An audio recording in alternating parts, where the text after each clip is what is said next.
I'm Good sorry morning. for joining a little late. Sunday morning, I think. No problem. Thank you so much, ma'am. Thank you so much. We'll start the session, ma'am.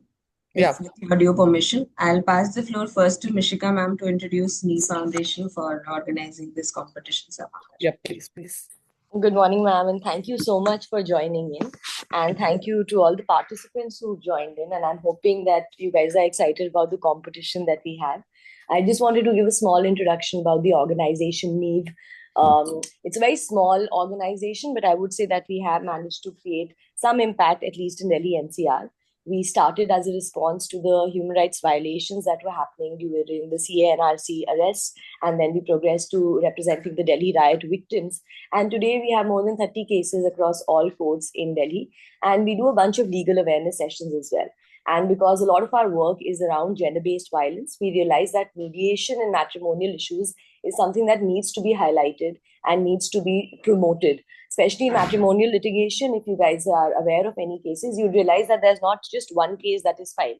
It's always a bundle of cases. There's maintenance, there's dowry, there's an FIR, there is divorce, there is DV. So putting an end to all that litigation becomes very important, and mediation is something that has become a crucial lifesaver for these matrimonial cases. And therefore, we wanted to do a competition where students understand that doing law and going to court is not the only way to help people. Once you become a mediator, you're also able to help in alternate dispute resolution.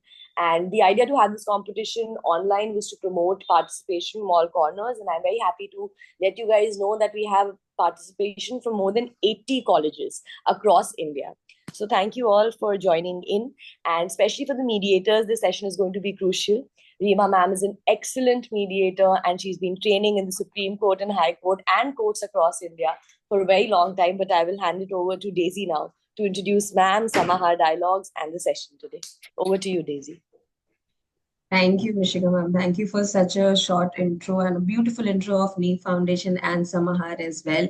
It's been a truly overwhelming journey to be a part of Neev Foundation and now working for Samahar itself. The idea was to inculcate this, to train the students on the very crucial aspect of law, which is matrimonial law, and thus this idea of hosting a competition exclusively for matrimonial law was incepted.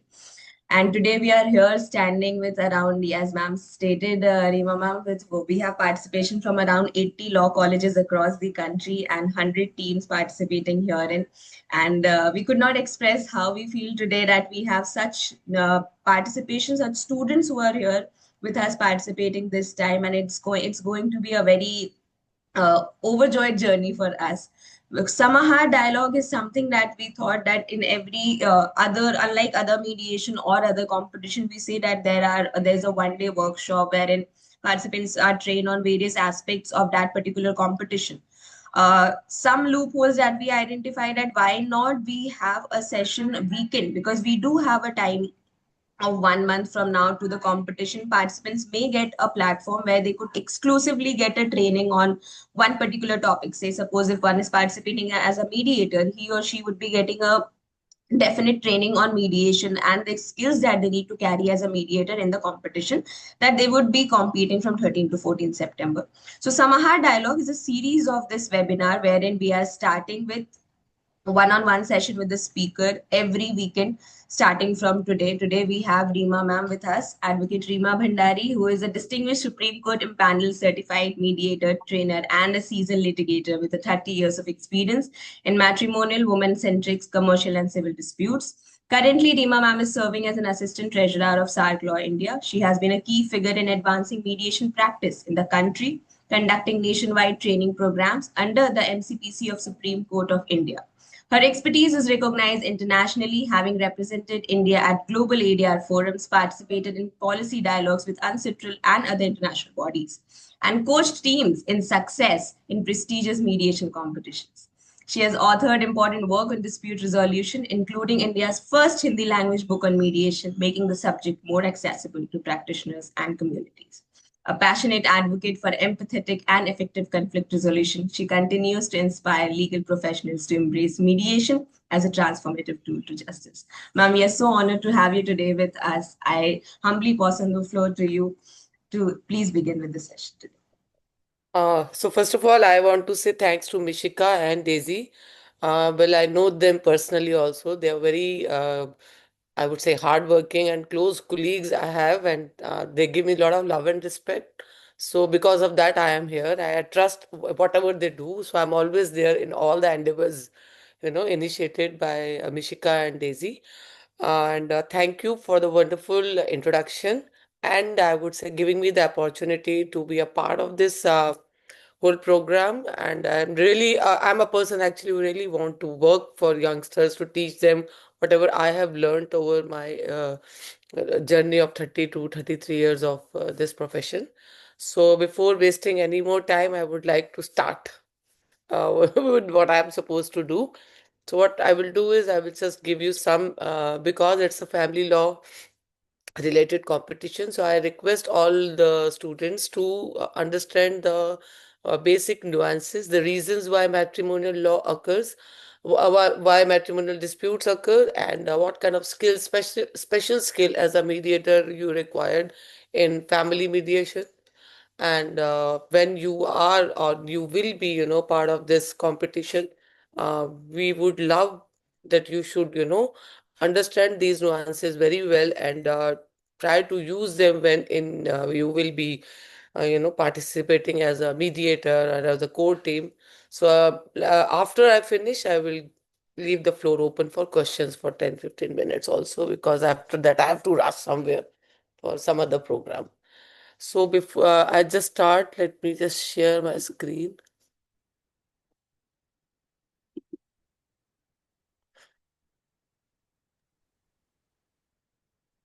यार यही तो what is this?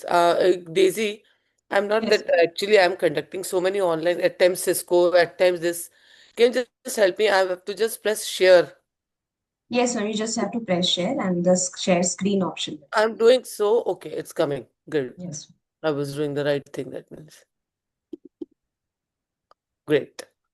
Uh, I think you can see the screen now. Yes, ma'am. It's completely visible. Great. So, why family law mediation? First of all, I just want to start with this, that mediation is definitely, I would say we all know that because of that you are here, that it is one of the best way to resolve disputes. But today we are going to speak specifically about the matrimonial dispute. So specifically, mediation is apt for matrimonial disputes. The reason are because matrimonial disputes, I would say, are more complex and contentious. Which I mean here is that there are a lot of, there are a lot of things entangled, the past, present, and future, because matrimonial disputes are related with relationships. So there is a past that people had a good time, people had bad time. In present, they are, fighting, and how they want to proceed in future, whether they want to stay together. There are children involved. So because of that, there are a lot of emotion involved. I would say they are very, very complex. They are definitely I would say there are a lot of emotions involved. We all understand that in matrimonial dispute, a lot of emotions involved. There's hurt, there is anger, there vengeance, and there are a lot of people, the family involved. The ripple effect is that it is not impacting the people who are there in the mediation before us, but there are a lot of people who are not there visibly, apart from children, the family, the parents. We have seen a lot of matters, the parties say, the girl in one of the case was telling me, ma'am, I want to give this, divorce to my husband, but my family is not allowing me, because the reason was that how will my younger sister will get married? So, see the kind of, cultural issues we face. Is this that, there's a stigma. Now things are definitely changing, but still, we go to middle class families, they're matrimonial. At times people come and say, ma'am, हमारे घर में तो divorce का रिवाज नहीं है. So, किस घर में होता है? I ask them at times. So definitely, there is, a lot of people who are getting affected apart from the husband and wife and the immediate third party, I would say the children, if there are children out of the wedlock. They are beyond legal issues. Here, if, the degree of divorce is passed also, or if the court is giving the right to restitution or conjugal rights are granted also. But matrimonial matters are basically uh, based on the trust and love of each other. So these are the issues. They can't be sorted by, passing those kind of decrees by the law. There are a lot of emotions involved in the whole process. So which can be only handled when parties speak in the mediation. They talk to each other about all the issues. They open up. So these are that's what I mean when I say they are beyond legal issues. Definitely legality is there, but we go beyond the law here when we do active listening. I will come to that in our next slide. They require long-term family arrangement, especially if even if the divorce is granted, the children are involved. So how the both the parents will do co-parenting, and what will be the visitation rights. So that is what I would say. Because so in mediation they can make a customized agreement with regard to their future arrangement with regard to their children. So that's what you can do in mediation in matrimonial disputes. Then success rate. Delhi High Court Mediation Center. This is the data is available on the net from where I have taken. So approximately 70 to 80% matters are successfully mediated by the mediators and settled by the parties. NALSA reports also says that there is high resolution in matrimonial disputes, and there are centers across India, which are run by Mediation Conciliation Project Committee, MCPC we call it in short, which is created by a Supreme Court judgment called Salim Bar case. So there are mediation centers in all the district courts pan India. So they are doing, I would say, wonders in matrimonial disputes. Apart from that, there are mediation centers now set up by Delhi High Court legal service authorities in Delhi and all other legal service authorities in different states, which are dealing specifically the minute a complaint is filed with the police station, they are referring it to the mediation centers annexed with those police stations also. So our actually government and our courts are doing a great job, I would say, to settle these disputes out of the court, because they are complex, they are beyond law, there are a lot of emotions involved in such kind of disputes. The family dispute issues, they involve dowry, 498A, domestic violence, DV Act, divorce, or so there can be only two things, whether they are go for divorce or staying together. Maintenance, financial issues, division of property, inheritance right, child custody, and visitation rights. So you will see all these kind of issues in a matrimonial disputes.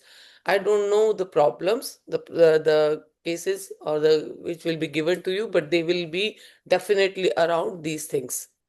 I'm not talking about the case, the Bear Act under which 498A or DV is coming. I'm basically today only going to concentrate on the mediator's skill and the problems which mediator specifically faces in these kind of disputes. And the main causes, these are the few ones, but there are endless causes, I would say. Here is infidelity. We all know nowadays everyone is coming with some I would say some chat is there with him, or ma'am, there is this Facebook comment is there, and she, so there, and with technology, I would say you can get lot of ways. People are connecting on social medias and things are happening like that. And this is one of the biggest reasons which I am seeing right now in matrimonial cases. Financial issues are definitely there. The husband is not providing the wife the money to run the house, and there is definitely this kind of imbalance there. Unmet expectations between the parties. When you marry, both the parties, I would say, they have a lot of expectations from each other, but after few months, it starts fading. Parenting differences between the parents. In This is one of another big reason is interference from family. In most of the disputes, we have seen this reason because the parties says that Ma'am, I don't have any problem with my spouse, but definitely his or her, parents are more interfering. Whatever we do, every time, the call goes to the family and they start giving advices to my spouse, and that is the reason, we are not able to stay together also, because the advices are taken from outside.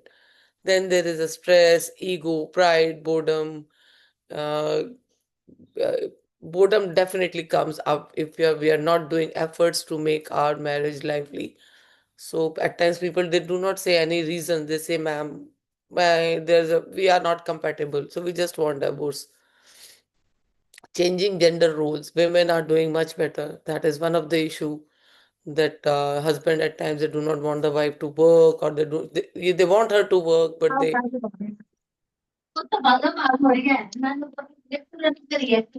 I'll check that. Okay. I think someone has um please, yeah, thank you. So, and social media, which I've already discussed. Coming to mediator, mediation provides a confidential environment. सबसे पहले confidential environment where, parties can, in the separate session in mediation, they can open up, they can tell you a lot of things which they cannot write in the documents which are filed in the court. There are a lot of core reasons which cannot be discussed by the parties in the courts. That is what mediation does. That the mediator, when try to build a rapport with the parties open up, they pour their heart. But the mediator, because of the reason the mediation is a confidential process, specifically more so in the separate session, because of that, mediator is able to understand the root cause of the problem, because he is able to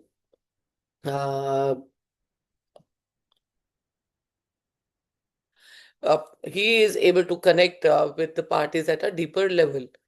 Then space for dialogue. Parties in the joint session, at times they are not speaking to each other directly for many months, or I would say years also. And the information, the communication is happening through the lawyers, or through third parties, or through some friends. So there is no direct dialogue. Mediation is the only forum where they provides a platform where they can come one to one, and then at times they can understand the uh, position of the other person. They can empathize with each other also. But only the mediation is the platform where there's a safe place they can talk in a confidential environment with the help of a person who is trained mediator. Mediation addresses the emotional needs by a lot of skills, which we will discuss, active listening and all. I will come to that in our next few slides.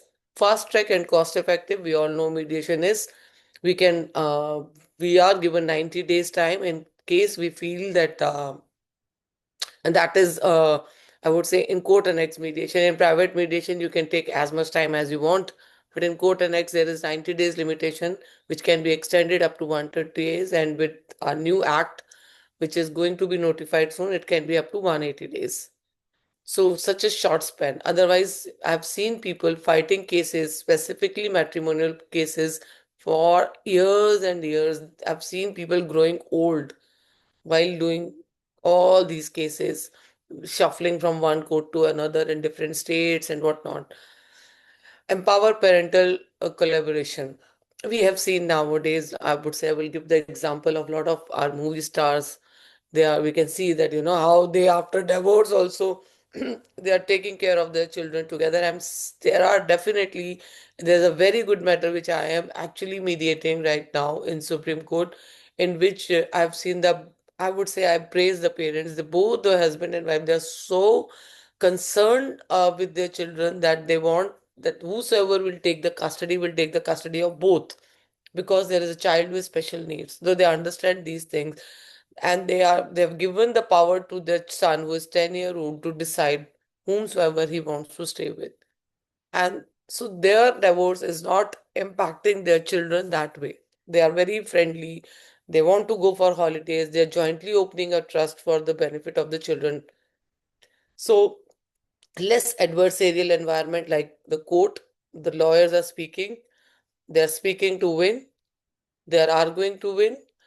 In mediation, there is no or this kind of atmosphere. Parties are speaking and lawyers are also there, but they are communicating for resolution, not to win or lose. So the skills, communication skills, now coming straight to see communication, I would say mediation is what? Communication, communication, and communication, and communication to do what? To negotiate, to reach a resolution, to overcome impasses, to address their grievances. So, mediation is a communication process. Specifically, I'm talking here about is the active listening skill, is the, I would say, the reason, or or I would say the best tool in the hand of a mediator to address the party's needs. What that is, listening beyond words. Listening beyond words here, what I mean to say is that you are not only listening what they're saying, but you are trying to listen and understand what is not said verbally by the parties in the mediation. How you do so is that, first of all, is very important to maintain a good eye contact with the parties. Never lose as a mediator the eye contact. The body language of a mediator should be such that parties should be able to feel that you are giving them a lot of importance. You are shuffling your eyes from one to another if it is a joint session and trying to notice every small word where they are putting a punch, whether there is a sarcasm, whether there is an emotional touch in the tones or when the parties are speaking. That is what I mean when you listen beyond words. At times we sit and talk with your friends also. You must have done so in your lifetime also, telling your friend, and I can feel that you are not telling me the truth. There is something which you are hiding. How do we do? We do it only by doing this active listening. So same thing you have to do when you are acting as a mediator. Second important thing is you can do so also by observing the non-verbal cues given by the parties, that is non-verbal body language. Non-verbal communication actually is a big topic, but it includes the body language of the parties as well as of the mediator. It includes the eye contact. It includes the body, the posture the parties are sitting, the mediator is sitting. It includes the pitch, volume, the tone, paralanguage we call it in short. Then silence is also one of the non-verbal cues. So you have to observe, the gestures, the smiles, the nodding, whatnot. So it's a very big, I would say, a topic in itself. But as a mediator, you have to observe all these small, small nuances. Then you clarify and paraphrase. As a mediator, now please try to understand when we will be assessing you, I would say, in the competitions also, we want that you should use these skills, active listening as a mediator, how mediator is observing the body language. You will say, ma'am, if it is happening online, definitely in online also you can understand the body language of the parties.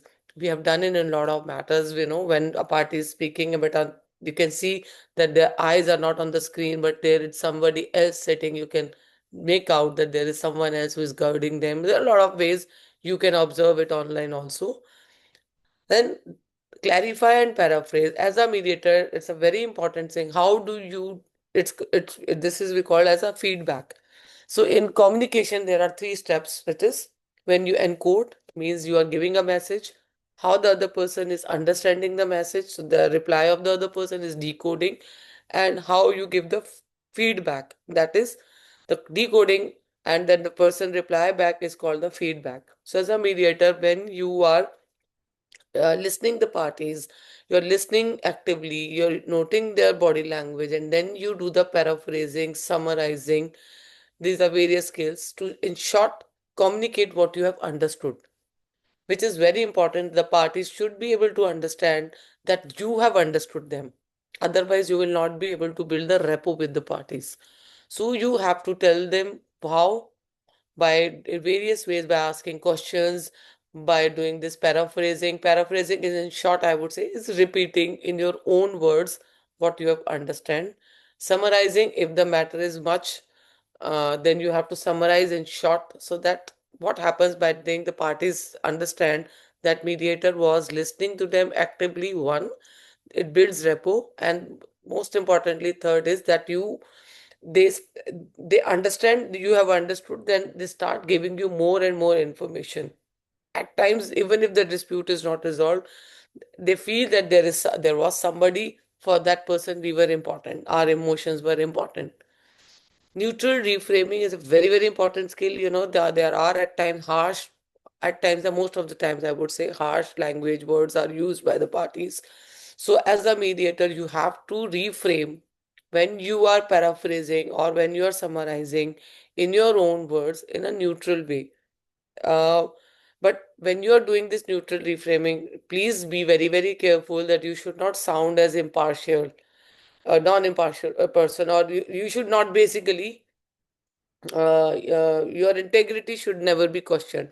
For example, I just give you quickly is like if a wife is saying, my husband is very bad, he doesn't have time for me, he always, listen to his mother and things like that. So what you can do is you can say it like this. So, ma'am, what I understand you are trying to say is that you want more time of your husband, you want more love and affection of your husband. Now, what you are doing is you are not saying negative things, you are not repeating those negative things, and you are putting them in a neutral manner in such a way that you are focusing on the speaker, that what you want is this one, their need for future. That is what is neutral reframing. Reflect content and emotion. So when you are clarifying and paraphrasing, you should be very careful that you're reflecting the content, what they said, and what they have not said is their emotion. At times, there are a lot of emotions involved. So your statements, they should, like when I'm saying I understand that you want your time and love of your husband, means I am understanding the emotion that it was the wife is looking for. Coming to asking questions with genuine concern is very, very important. So there are different kind of questions. One is open question. Open question is when you are opening the floor to the parties to explain. These are asked to gather more and more information. What happened? Why they have reached this kind of situation? So what, who, when, where, what, why? All these questions.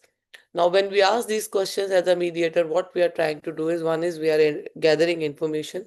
We are trying to understand the real dispute, the interest and need of the parties, and then close question to understand their position. Close question is that the answer is hidden in your words, and you are just asking them, or you just want to reply them in yes or no. So you want to say is that you do not want to stay with your husband, isn't it true? Or what I'm understanding is that you do not. So you are just closing, so that nobody should say later on that, ma'am, this is what I never said.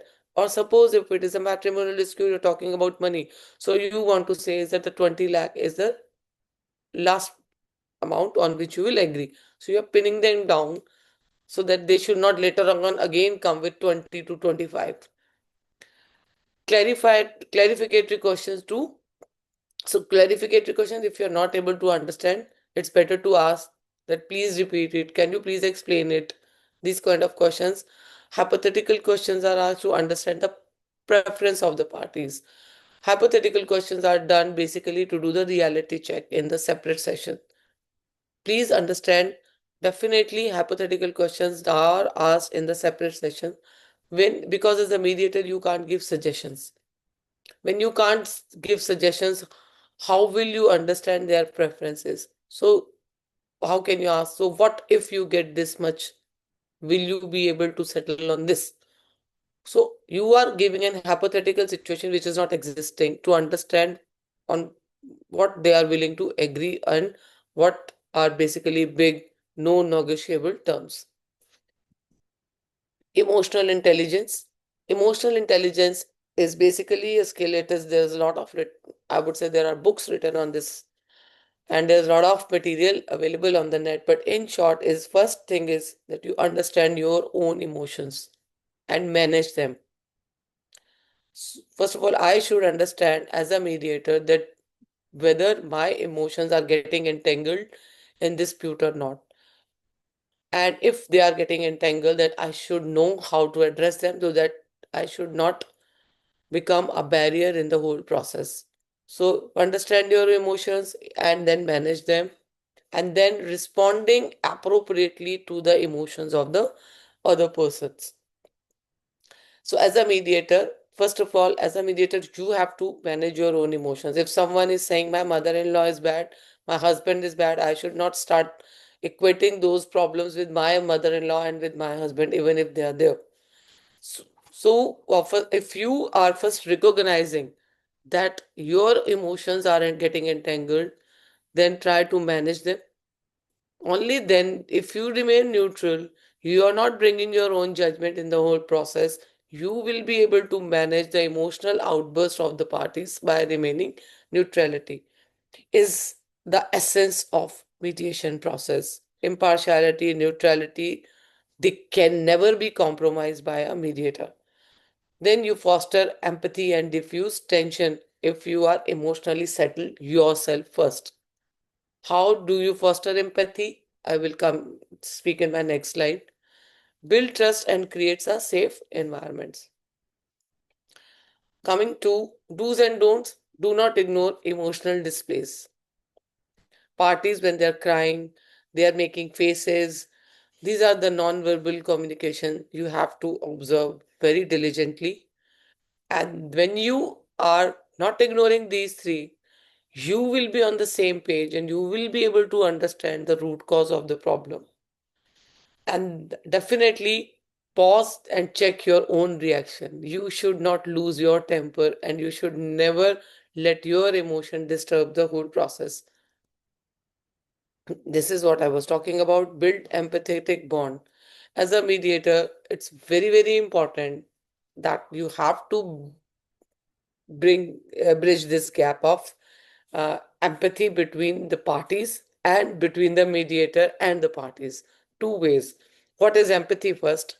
Empathy is basically understanding the emotions and the feelings of the other person.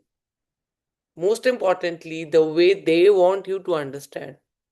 I will repeat, understand the way they want you to understand these emotions. So when you are understanding the way they want you to understand means you are not judgmental, you are controlling your own emotions.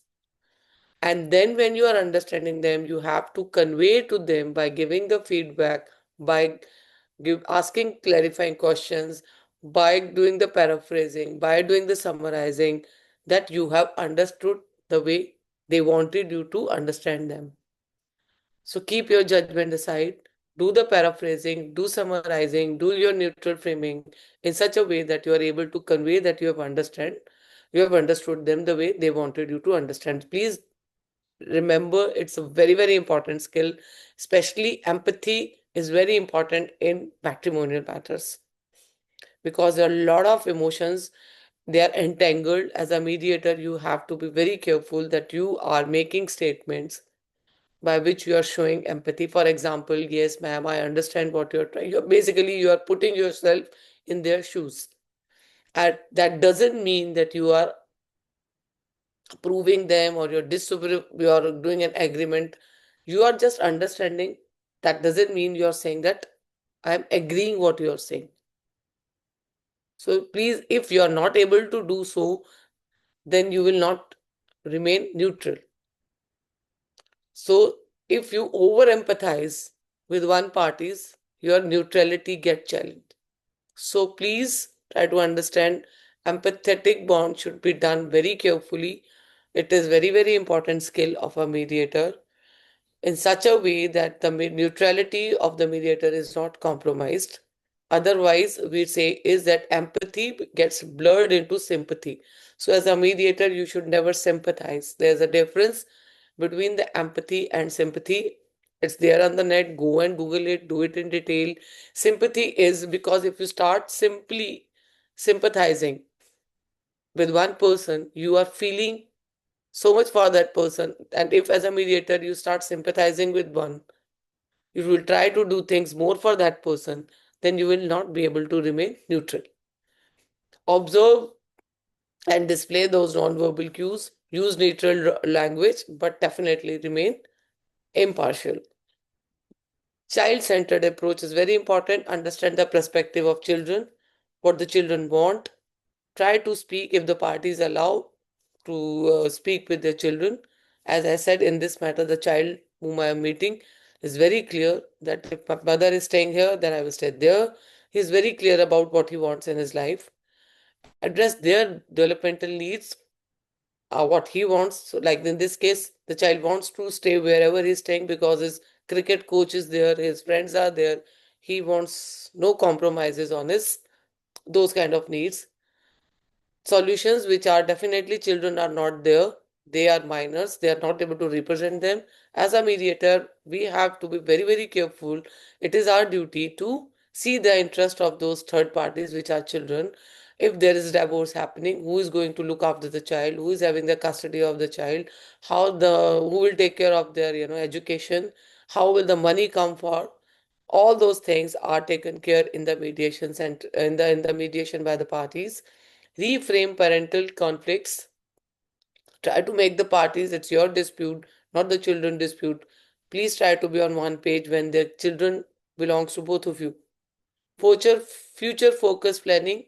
If the child is staying with the father, then mother will have visitation rights, or she doesn't want a visitation right. Or if the child is with the mother, how the father is providing the, if there's a trust or if there's an FDR which is going to take care of his education and everything. So all this kind of planning. Minute planning also, how on the holidays, who is going to stay with the father, who is going to stay with the mother during holidays, night. In the night, at times the mother say, no, there's a girl child, I don't want to stay the daughter with the when the father is alone. So all these small things have to be taken care, so that the settlement should be a good settlement. Challenging. The most important challenge here is the power imbalances. You will see power imbalance between the parties as a mediator is addressed, has to be taken care by the mediator in such a way that he remains neutral. Again and again, I am repeating, neutrality, impartiality should never be compromised. Uh, economic power imbalance. Economic power imbalance is when one side is earning more and is not, or he or she is not providing the other spouse or for the children, which we see most of the time is happening. The wife is saying, ma'am, court ne maintenance fix kar diya hai. Still my husband is not paying. From last years, I am taking care of the child. Even if the court has awarded maintenance, I have filed 3 execution petitions. When the court says I will send him to the jail, only then he pays me some tiny, tiny amount of the money. So this is the imbalance we will see. Safety related provisions are also there. The wife says that if I go back, ma'am, who will take the guarantee that he will not beat me again? Informational power imbalances.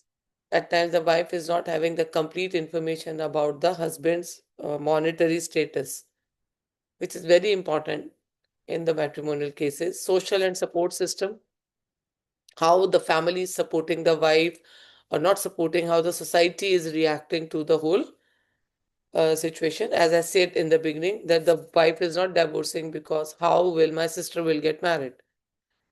Emotional and psychological. At time one party is more emotional, and the wife says most of the time that I will not give him divorce, ma'am. He has ruined my life. I want to teach him a lesson. Parental and child related imbalances are there. Both of them are fighting. Both of them are not willing to give the custody. Or even if, if the husband agrees to give the custody of the child, but he doesn't want to pay, or at times when he is supposed to pay, he says, okay, now I will keep the children with me because I do not want to pay her. So you will see all these kind of imbalances in matrimonial cases. Then another is cultural and social norms, cultural stereotypings. Divorce का रिवाज नहीं है ma'am. In our family, nobody goes for divorce. मर जाएंगे, मिट जाएंगे, we will stay with this person only. Communication patterns, when they are sitting, they are using abusive language. ये तो झूठी बोलती है. From there itself, the fight starts. Gender roles and expectations, I've already touched. Decision making process is not always with the spouses. Their whole family is involved in those decisions, and they are definitely getting impacted also. Religious and traditional considerations. So basically, all this includes the custom, the language, the attitude of the parties, from which part of the country they are. As a mediator, you have to understand why the party is saying so, what is the cultural background, what are the social norms, what are the beliefs. So culture is a very big paradigm in which the mediation operates and at times get entangled. Also, mental health concerns, which we are seeing now a lot of these people are committing suicide, they are depressed. You can see the red flags. In one of the matter, the party said, "Ma'am, मैं तो आज जाके घर में आग ही लगा लूंगी अपने आप को if he doesn't take me back." So you can see those red flags. Please do not ignore them. If such situations are coming, try to involve their friends, their parents, so that they can take care of the situations. But if someone is not in right frame of mind, definitely it will impact the mediation process. So as the mediator, it's your duty to help handle such situations. Settlement Settlement we will be doing again in detail. I'm just telling you some key points. Settlement, if reconciliation, if parties are deciding that they are going to stay back, as a mediator, you have to write all the reconciliation terms, like whether they're going to stay in the same house with the parents or they're going to stay separately. If separately, what will be the address of that house? Where will be they staying? Who is going to take care of the house expenses and all those things? Financial restructuring is done. We try that the if he says I will pay 20,000 or 30,000 rupees for the expenses or 5,000 for personal expenses, try to make it write down in your agreement that this will be the account in which the mode of payment, RTGS, Google Pay, whatever it is. Behavior agreements, both will agree, both have agreed that they will live with their parents or they will respect their parents, they will go to the parties function, family functions, they will not stop each other from meeting their families and all those things. And practical parenting logistics are also discussed if they have children. Settlement if divorce is happening, amount of alimony if any, distribution of marital assets, jewelry specifically, final decree requirements and timelines. We talk about divorce by mutual consent. What what will be the date?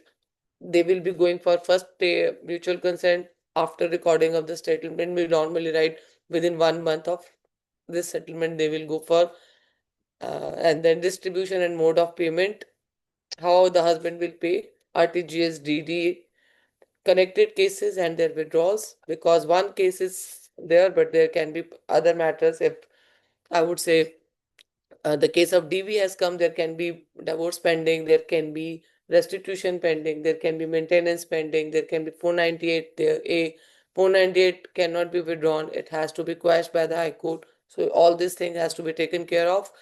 Waiver of inheritance right. We write such paragraph that after this divorce, she or he will not claim any rights in their properties. And that's how they release that this is a full and final settlement with regard to past, future alimony and everything. Last settlement if children are involved, their custody and visitation rights, their financial support, who will spend how much money, communication with regard to co-parenting because they are already in such bad shape. We talk about all these things and we write down also in our agreements. Education and medical decision procedures of the children, like the case which I'm handling, that there's a child with special need. Then their travel consent procedures, if one party takes the children out of India for holidays, what will be, how they will manage such things.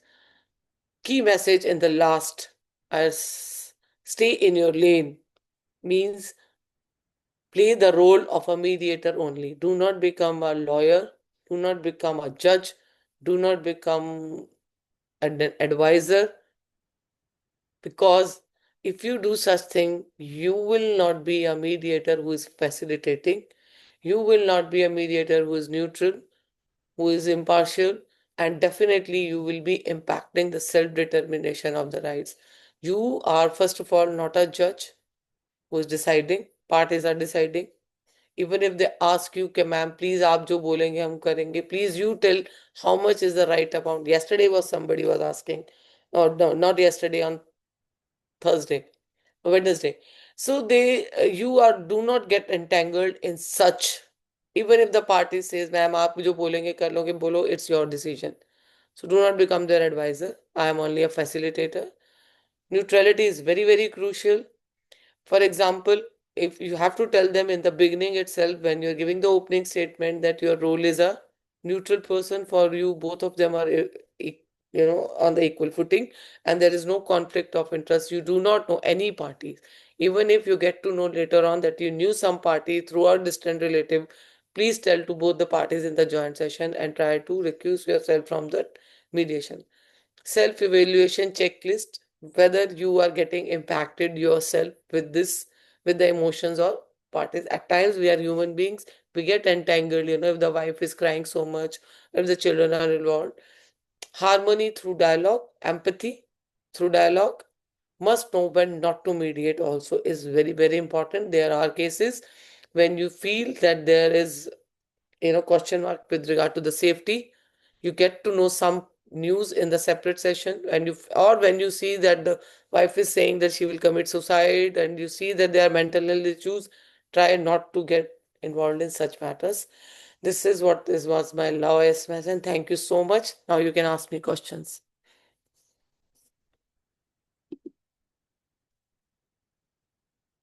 Yep. Yeah, thank you so much, ma'am, for such an insightful session. I believe that was too detailed, and participants acting as a mediator might have gained a lot that we were expecting them to. Now we'll open the floor for Q&A based upon your availability and time, ma'am. We'll Yeah, yeah, take please, few please. questions. Yeah, ask me. Yeah. Participants are requested to first raise their hands. Accordingly, we'll allow you to unmute, and then you can raise your questions to ma'am. I see Swiksha raising her hand. Swiksha, I've allowed you to unmute. Greetings, everyone. Am I audible? Yes, yes. Okay, thank you for this amazing session. I am acting as a mediator, so it was as like I don't know about this particular thing, and it gave me a very insightful session. So I want to ask that, it is written that before 1 hour of the competition, basically a factual statement, confidential factual statement, will be given to us. What was that? I am not sure about it. Okay. So confidential statements are basically, as a mediator, it is expected from a mediator to gather information. This is the skill. Okay. So you gather information by asking questions, open questions. When the confidential information is also has to be absorbed by the mediator from the parties. How a mediator can do though? By building a repo. So it will be expected from a mediator in the separate session to gather that confidential information from the parties. It has to come from the parties' mouth. So it is your skill that you are able to build that repo. The parties are able to have that confidence in you that they can come and tell you that, ma'am, this is what, please. At times, parties ask, ma'am, please, I need to talk to you separately. At times, you understand that there is something which they are not able to say in the joint session. Now, so session, separate session are very, very important. But how to slip from joint session to separate session is the art of a mediator. At times, parties can ask for it, and at times, mediator can also apprehend that, okay, let me now speak to you separately. So you have to see that there is something missing. You want to ask something more that can be asked in separate session, and that's how the confidential information can be gathered. Am I right, Daisy? Great. Yes, ma'am, that's it. Okay. Okay, ma'am, clear. Thank you so Yeah, much. yeah, welcome.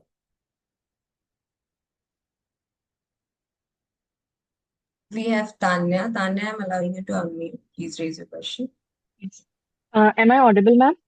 Yeah, please, Tanya. Yes. Yes. Ma'am, I had a question with respect to hypothetical questions that we ask in separate sessions. Yeah. So, are they supposed to be strictly close-ended questions, or can we ask more open-ended questions in that particular session?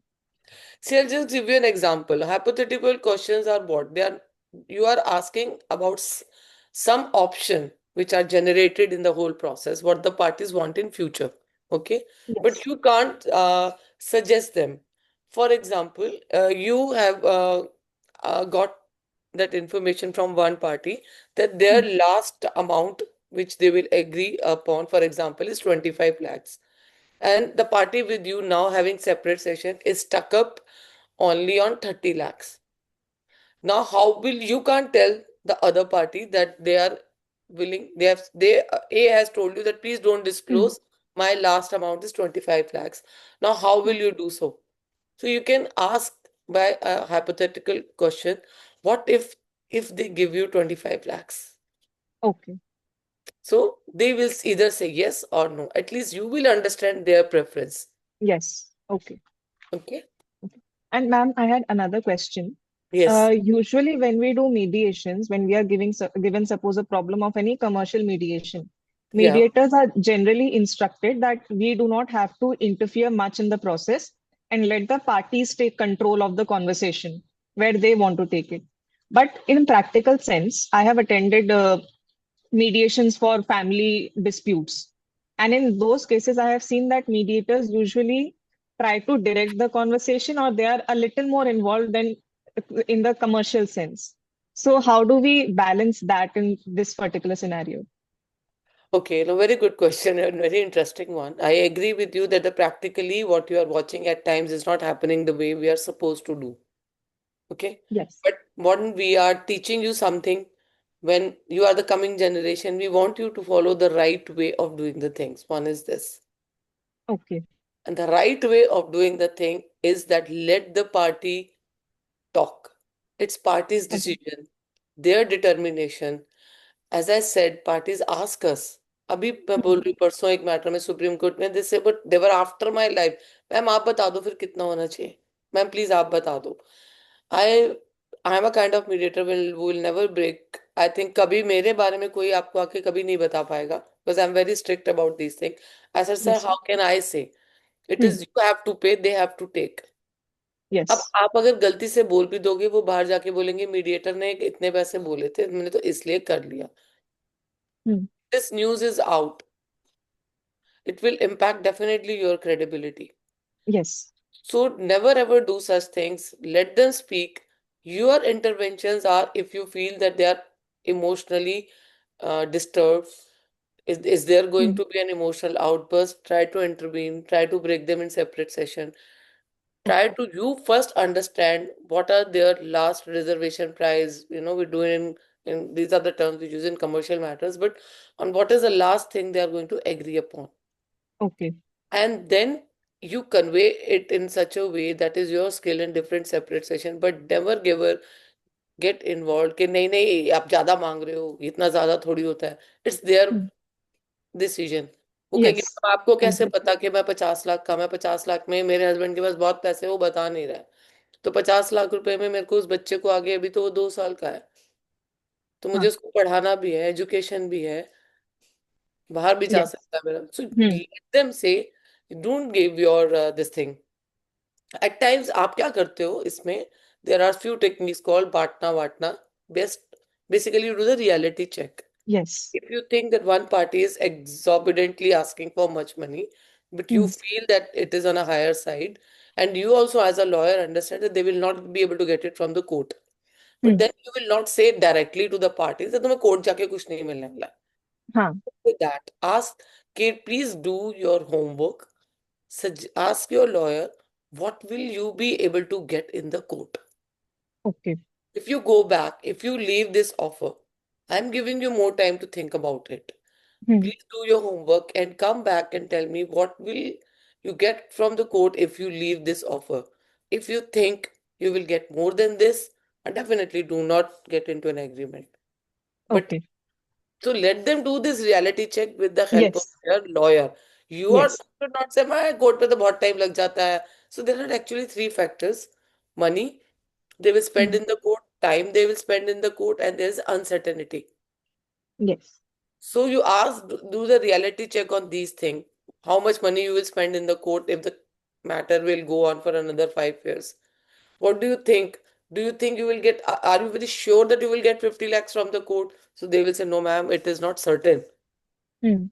How much time you will spend, ma'am? It is 5 years. How much money you will spend on those 5 years? Will you be stuck in those 5 years? Now, these are the questions of reality check. Okay. You are not giving the answer, you know the answer, but you are Hmm. asking a question in such a way that you will get those answers. So you know the answer, frame a question on that answer and then ask them. Okay. Then let them say so that they will feel that it was their decision. Okay. Okay? Okay. Thank you, ma'am. Thank you, Tanya. I'll now allow Gauri Pathak. Yep. Gauri, you can unmute. Yep. Yes, ma'am. Good morning, ma'am. I'm Gauri, acting as mediator. So I want to ask that you said we as mediators, we should not suggest and facilitate. So, I did this mistake, I can say, in one competition that I said the line, I want to suggest or I can suggest as mediator. So what's the difference here between suggesting and facilitating? Because I thought we should not advise but suggest. So if you could guide, please. See, basically, I can help. facilitation is that you are not getting involved. There should be no conflict of interest. You are only taking care of the process. You Okay. are managing the communication and negotiation between the parties. Parties are communicating, parties are negotiating. You are there as a facilitating, watching the whole process without giving your own advice. But by doing communication, by doing your active listening, first you're trying to build the bond between you and the parties. By opening right questions, you are getting the information. By doing hypothetical questions, you are understanding their preferences. Your Okay, role is ma'am. this, but you are not supposed that I am suggesting. Never ever say that you will never win any competition. If you use, Okay, ma'am. you have to repeat that I am a facilitator of the process. You will give the dates. You should know when to go for joint session, when to go for separate session, how to understand their emotion, how to control their emotional outburst, how to write an agreement if the parties agree. All those things are facilitation. Okay, ma'am. Clear? Okay, ma'am. Thank you so much, ma'am. Yeah, got it.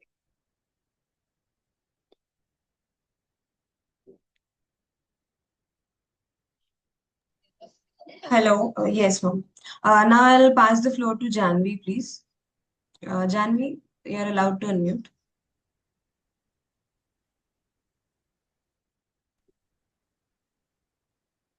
Good morning, everybody. Am I audible? Yeah, Janvi, please. Ma'am, you already touched upon this topic, but I just wanted to seek more clarity on if there is a case wherein the wife has filed for domestic violence in court. So, in that situation, how far shall the mediator go to have the domestic violence thing resolved? Because you were also talking about the safety of the wife in a lot of instances. So, if we feel like it is a serious case, or maybe there's just a case that she's filed, but we're not sure if it is an allegation, it is still going on the First of all, process Janvi, you are in the not going court. to decide. It is the party's decision. Please try to understand. Resolution is party's resolution. Decision is party's decision. A mediator should never say, मैंने matter settle कर दिया. But I've heard many mediators saying so. Parties have settled. One is this. Secondly, what you're asking is, if the parties is saying that I am DV Act, you're not the judge who is passing an order. You are here to see whether after this domestic violence, the wife is still willing to go back and stay with him. If she says, yes, ma'am, I want to go and stay, but I will not stay in the same house where the parents are saying, it's their option. If the wife, then we talk about separately they're saying or not staying. If she says, ma'am, मेरे को जाना ही नहीं because I am not feeling secure. Okay, it's your call. But if the से ma'am क्या मेरी आप guarantee ले सकते हो कि ये मुझे अब नहीं मारेगा, तो बोलो मैं कैसे ले सकती हूँ? नेवर एवर से कि मैं गारंटी ले रही हूँ जी आप जाओ मैम, आपको जाना है नहीं जाना है, it's your call. If you feel safe, please go. If you do not feel safe, do not go. If you want to stay separately, please do so. Talk to your husband before taking decision. At times we tell them कि आप जाओ next date से पहले, go and meet outside, try to understand, because it's they have to stay together, you are not a party to it.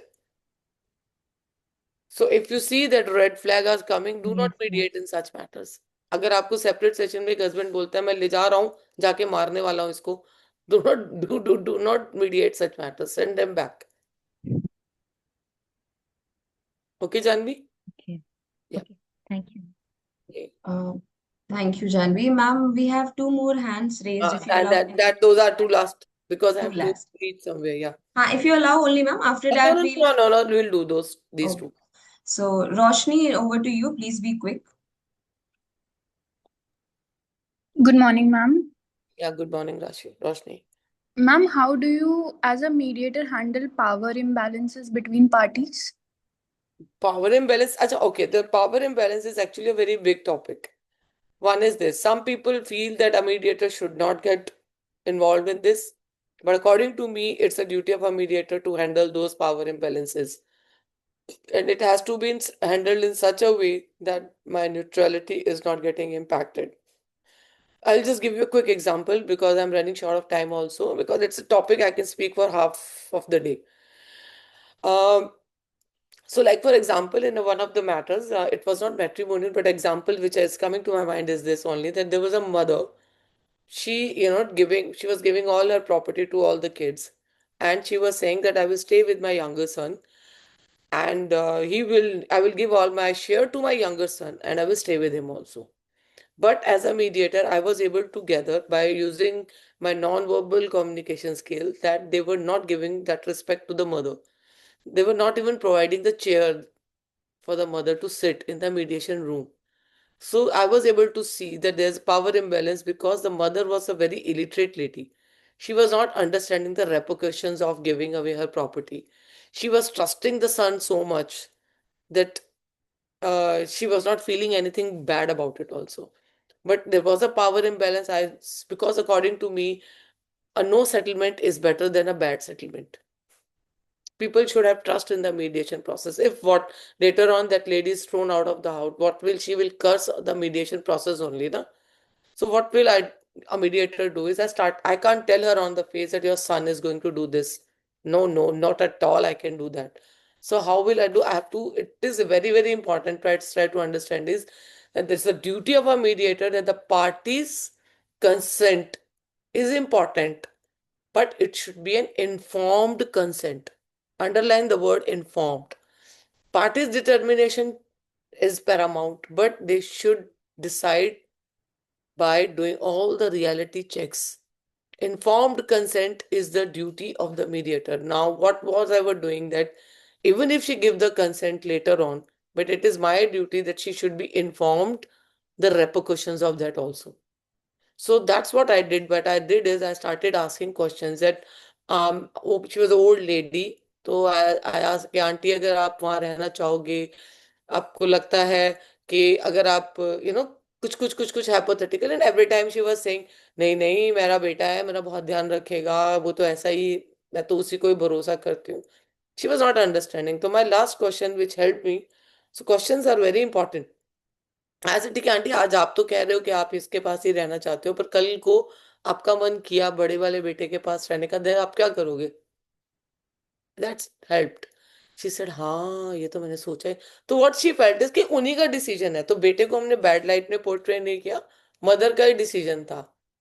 तो what happens was that the mother said कि ऐसा करो फिर आप, मैं अगर बड़े के पास जाऊं तो आप लिखा दो मेरा प्रॉपर्टी फिर बड़े के पास चला जाएगा. And the minute she said, the younger one said madam मैं नहीं अपनी मदर को अपने पास रखने देना. He refused. The matter could not be settled, but the mother was able to at least have that information that what can happen. So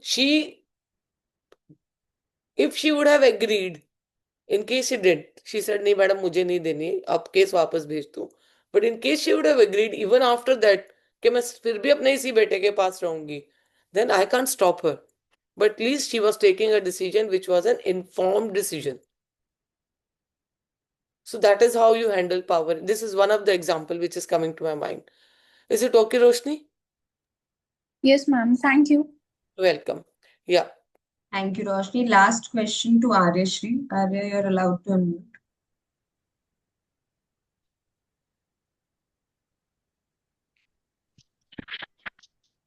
Good morning. Am I audible? Yeah, Shri, बोलिए. Uh, yes, ma'am. My question is that can What is Batna and Vatna? Partner. Arya, there's a difficulty on your audio. So what you're asking is Batna, Vatna, Malatna. I could understand that only. Basically, these are few reality check skills. Batna is best alternative to the negotiated agreement. Vatna worst agreement. Malatna is third one most likely agreement to the negotiated agreement. What happens when we do the reality check? It's first of all, do not do it in the joint session. You will definitely lose the competition. Do it always in the separate session. Very, very important. In the reality check, in the separate session, you are asking the parties, what if they leave the options available on the table and go back to the court? What if they do not accept the terms which are there? So if parties are like one of the wife, if it's saying, nahi ma'am, main 25 lakh nahi lungi, so you have to ask him, ma'am, what if you go back to the court? Do you think you will be able to get this much amount? How much time you will take? Now, when you will ask such questions, they will understand when they are refusing to settle the matter here, the alternatives for them after the mediation over are better. If there are better alternatives available, they will not settle here. They will not settle on the amount offered. If they feel that they will not get 25 lakhs from the court, even if they fight for 5 years, they will try to sit and negotiate and settle. Most of the settlements are done on Malatna, most likely. कि मैं most likely हो भी सकता है, नहीं भी हो सकता है. Those dilemmas. And when there are dilemmas, here they are getting something which is written. There's a time fixed, 6 months. I'm getting this much I'm getting for sure. So there's certainty coming.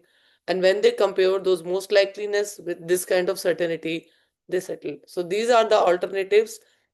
This is basically assessed only by the parties. You are not making that assessment. Parties are assessing. You are only asking the question. This is what the skill of mediator, asking the question in a separate session, in a neutral way, without giving your own suggestions. Let them decide. And that is what is called the informed decision.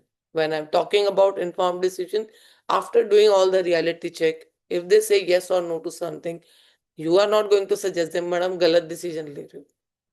It's their decision. As a mediator, you have to balance your neutrality, impartiality, and the party's self-determination right in the mediation process. Is it okay, Arishri? I think I've answered it. Yes, ma'am. Thank you, ma'am. Great. Thank you, Arya. Thank you so much, Reema ma'am, for taking out time today. To all the participants, we understand that we might have not been able to take all the queries by you, or maybe some questions have remained unanswered. We'll be circulating a Google form on your respective WhatsApp group, wherein you can put up the questions that you would like to raise to our esteemed speaker. And accordingly, as per our convenience, we'll be releasing the answers to the same shortly. Over to you, Mishika ma'am, for the concluding remarks for Reema ma'am and the session today. Thank you so much, ma'am. And I know we've taken your time more than we had asked for. Thank you for answering every question patiently. I'll keep it very short. For all those who attended, I'm glad that you did, because as you would have figured out that being a mediator carries a lot of responsibility. And here are some very practical tips that ma'am has highlighted. She's even said the things that you should say in a competition and not. And I hope you guys have made notes for it. The other sessions are also going to be on these lines. So we're looking for more participation. Make sure that if your other team members were not able to be here today, they're at least there for the other sessions, because I truly do believe that people who will be attending these sessions will have a better chance at the competition, because they're getting inputs directly from the people who have been doing this, who have the experience, and they'll also be able to clarify your doubts before you go into the competition. We'll close with that. Thank you so much, everyone. Thanks. So, Mishika, one thing I want to say is a very good thing you, Daisy, have done this. You're not even doing the competition, organizing the competition.